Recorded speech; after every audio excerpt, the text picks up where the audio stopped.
11வது நிதி ஆயோக் கூட்டம் டெல்லியில் பிரதமர் தலைமையில் கூடியது. இதில் மாநிலத்தினுடைய முதல்வர்கள் கலந்து கொண்டு அந்த மாநிலத்தினுடைய திட்டங்களை திரிவுபடுத்தி பேசிக் கொண்டிருந்தார்கள். அதில் தமிழகத்தின் முதல்வர் திரு விஜய் அவர்கள் தமிழகத்தின் சார்பாக 2036 இலக்காக 1.5 டிரில்லியன் வருவாய் எட்டக்கூடிய திட்டங்களை தெரிவுபடுத்தியிருந்தால் இது வரவேற்கத்தக்கது.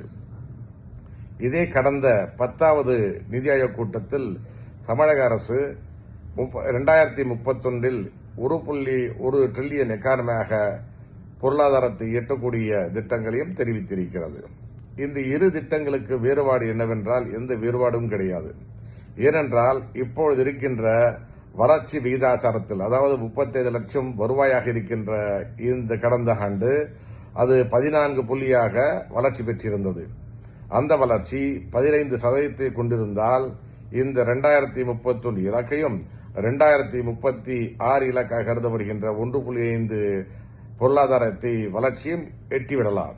ஆனால் நமக்கு வேண்டியது கடன் சுமைகள் அதிகமாக இருக்கின்ற காரணத்தால் இந்த 1.5 டிரில்லியன் எக்கானமியை 2031 எட்ட வேண்டும். அதாவது அந்த இலக்கை எட்ட சுமார் 22% வளர்ச்சி வருடந்தோறும் இருந்தால் இதை எட்டிவிடலாம். இதற்கான திட்ட வடிவத்தை தமிழக முதல்வர் அதிகாரிகளை கூப்பிட்டு அதை கொடுக்கும்படியும் அதை நடைமுறைப்படுத்துவதற்கு சாத்தியக்கூறியும் ஆராய வேண்டும். வாழ்த்துக்கள்.